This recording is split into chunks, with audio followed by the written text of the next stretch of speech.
Peace and blessings. Welcome to Griot's Corner Film Review. We will be reviewing films and giving our critique and the impact that those films may have upon us socially. This film that I will be reviewing today is the fictional story of an artist in the late 1800s, a black artist by the name of Daniel Robitel. Daniel Robitel is hired by a white philanthropist to paint his daughter. Subsequently, they fall in love and they have an affair, and she is impregnated. When the father discovers that Daniel Robitel has impregnated his daughter, he sends out a mob. They track him down, severely beat him, maim him, cutting off his right hand. They take a hook and thrust one end of the hook into the womb. They take a beehive and they break it over him, the honey dripping on him and the bees subsequently biting him, thus the name that he was given, entitled, and the entitlement of the movie, Candyman. He is then set ablaze and murdered. Interestingly, Trayvon Martin, Philando Castile, Sandra Bland, George Floyd, and so many countless others, Ahmaud Arbery, so many others who had, within the black community, who have been falsely accused, convicted, and subsequently murdered and executed by white angry mobs without any fairness, without any justice being applied. And thus, this is the central focus around the movie Candyman, which was originally released in the early 1990s, starring the actor Tony Todd. Recently, in 2021, Jordan Peele, actor, producer, director, comedian, founder of Monkey Paw Productions, has released this movie.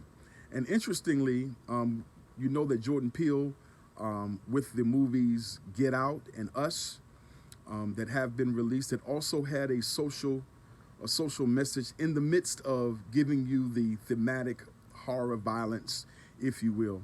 But there's so much in this movie that he releases, because in this version of the movie, not only does it address Daniel Robitel, but it addresses many others throughout history, fictional characters throughout history, black characters who had been falsely accused, convicted, summarily executed either by a mob or by law enforcement themselves for crimes that they had not been convincingly and rightfully found guilty of. And so this movie addresses that. Jordan Peele, this movie is very interesting. Aside again from the horror thematic violence that's associated with a horror film, if you will, with killings and that kind of thing, but it begs to ask the question: what if a soul has been murdered, suffers a brutal murder by an angry, in this sense, in this context, an angry racist mob? Would that soul rest in peace, or would that soul return, seeking vengeance, seeking to bring forth vengeance, rather, upon those who would continue to dehumanize it by saying that name? The saying of that name really associated with saying that, repeating that name in the context of the movie 5 times, then the spirit comes and kills the one who said the name. So that, as I saw that and looked at that, I said, well, again, that's saying the name is another form of continuing to dehumanize Daniel Robitel and others who have found themselves victims of this kind of crime and brutality.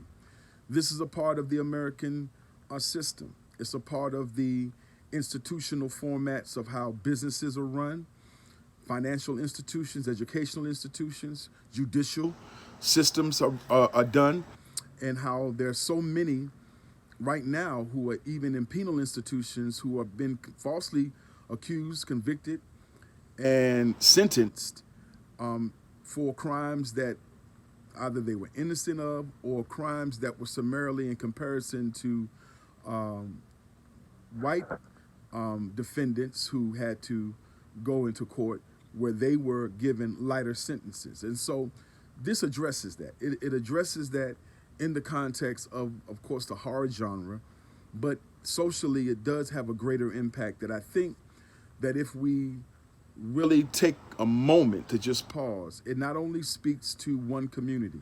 It's not just for the black community, it's not just for the white community, it's for the American community. And it addresses ultimately from a social and even spiritual perspective, humanity's inhumanity to humanity. Humanity's inhumanity to humanity. And what produces a vengeful, forceful, violent spirit to come back and to beg the question to, if you continue to dehumanize me, then I will summarily destroy you. And so this movie addresses that in the extreme, but the social message that's present is something that I think we still need to be mindful of and be willing to look at and maybe even address a little bit more than we are addressing right now. So you'll be hearing more from the Griot's Corner film review critique. I hope you got some sense of what this recently released movie is about, and we will be seeing you very soon. Peace, love, and blessings.